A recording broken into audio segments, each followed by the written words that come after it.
Elon Musk পৃথিবীর সর্বোচ্চ ধনী ব্যক্তি। এই নামটি শোনেনি পৃথিবীতে এমন মানুষ খুঁজে পাওয়া সত্যিই খুব কঠিন। কিছুদিন আগে বিল গেটস এবং জেফ বেজোসকে পেছনে ফেলে দিয়ে তিনি এই অবস্থানে পৌঁছেন। ইলন মাস্ক 1971 সালের 28 জুন দক্ষিণ আফ্রিকার প্রিটোরিয়াতে জন্মগ্রহণ করেন। 3 ভাই বোনের মধ্যে তিনি সবার বড়। তার বাবা একজন সফল প্রকৌশলী ছিলেন, তার মা ছিলেন মডেল ও পুষ্টিবিদ। ইলন মাস্ক শৈশবে অ্যাসপারগার সিনড্রোমে আক্রান্ত ছিলেন। মাস্ক খুব সহজে কারো সাথে মিশতে পারতেন না, সমবয়সী অনেকেই খেলতে নিত না। মাস্ক তার সহপাঠীদের হাতে বেশ কয়েকবার মারধরের শিকার হয়েছেন। একবার তো তাকে সিঁড়ি থেকে ফেলে দেয়া হয়েছিল।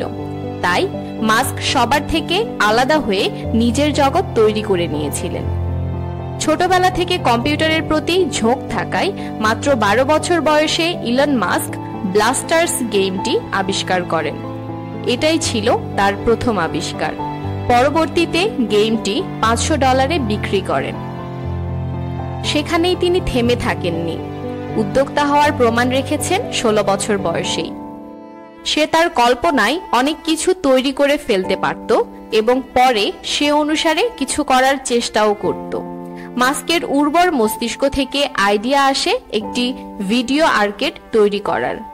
তারা পরিকল্পনা নিয়ে বেশ অগ্রসর হয়েছিলেন, কিন্তু কর্তৃপক্ষ বয়স বিবেচনায় তাদের উদ্যোগে অর্থায়ন করতে চায়নি। ইলন মাস্ক 17 বছর বয়সে দক্ষিণ আফ্রিকা থেকে কানাডায় চলে আসেন। মাস্ক পরে স্টার টক রেডিওকে দেওয়া এক সাক্ষাৎকারে বলেছিলেন, কানাডায় চলে আসা তার জীবনকে বদলে দিয়েছিল। এই সময়টাতে তাকে সংগ্রাম করে বাঁচতে হয়েছে। সে সময় সারাদিনে মাত্র $1 পেতেন। সেই $1 বিনিময়ে ইলন মাস্ক কেবল খাবারই কিনতে পারতেন, আর কিছু নয়। সেটিও বিভিন্ন সুপারমার্কেটের প্রায় মেয়াদ উত্তীর্ণ হয়ে যাওয়া খাবার, যেগুলো ফেলে দেওয়ার জন্য স্তূপ করে রাখা হতো। এক পর্যায়ে ইলন মাস্ক বাধ্য হয়ে নিজের আয় বাড়াতে বড়লোকদের দুয়ারে হানা দিতে শুরু করেন নিজেদের তৈরি চকলেট ইস্টার এগস বিক্রির জন্য।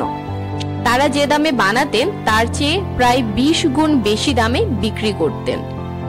শুরু করেন জিপ2 সফটওয়্যারের মাধ্যমে। নানা জটিলতায় এর সিও তিনি হতে পারেননি। টেক কোম্পানি কম্প্যাক জিপ2 এর মালিকানা কিনে নেয় এবং মাস্ক $22 মিলিয়ন লাভ করেন। এরপর তিনি শুরু করলেন x.com, যেটা পরবর্তীতে রূপ নেয় পেপালে। 2002 সালে ই কমার্স প্রতিষ্ঠান ইবে পেপালকে $1.5 বিলিয়ন কিনে নেয়, যা তখনকার সময়ে সবচেয়ে বড় ব্যবসায়িক অধিগ্রহণ ছিল। পেপালের 11.7% শেয়ার ইলন মাস্কের ব্যাংক অ্যাকাউন্টে জমা করে প্রায় $165 মিলিয়ন। এরপরই 2002 সালের 6 মে তিনি প্রতিষ্ঠা করলেন পৃথিবীর সবচেয়ে বড় ব্যক্তিমালিকানাধীন মহাকাশ সংস্থা স্পেস এক্স। কিন্তু সাফল্য খুব সহজে তিনি পাননি। এরপর 3টি ব্যর্থ চেষ্টার পর যখন সবাই স্পেস এক্স এর ভরাডুবি দেখে ফেলেছিল, তখনও ইলন হার মানেননি। তিনি চেষ্টা চালিয়ে গেছেন এবং সকলকে অবাক করে দিয়ে ফ্যালকন 1 এর সফল উৎক্ষেপণ করেন। তার ইচ্ছে তিনি মঙ্গল গ্রহে মৃত্যুবরণ করবেন।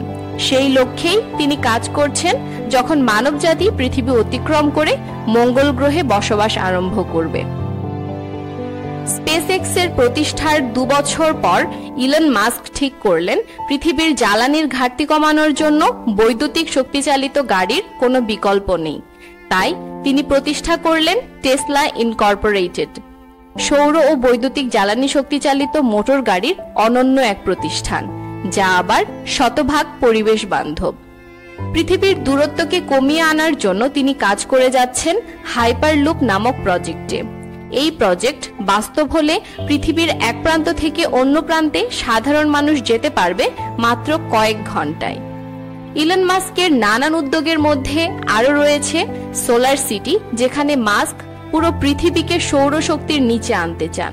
ওপেন এআই, যেখানে কৃত্রিম বুদ্ধিমত্তার সঠিক প্রয়োগ নিশ্চিত করার কাজ করা হয়।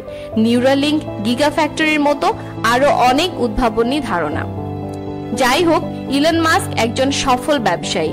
তিনি বিশ্বের বিভিন্ন প্রান্তের মানুষের অনুপ্রেরণা হয়ে উঠেছে। উদ্যোক্তাদের জন্য তার পরামর্শ, সফলতার কোনো শর্টকাট রাস্তা নেই। সফল হতে হলে পরিশ্রম করতে হবে এবং নিজের লক্ষ্যে অটুট থাকতে হবে। তাই নিজের স্বপ্ন পূরণে জেদি হওয়া উচিত ইলন মাস্কের মতো।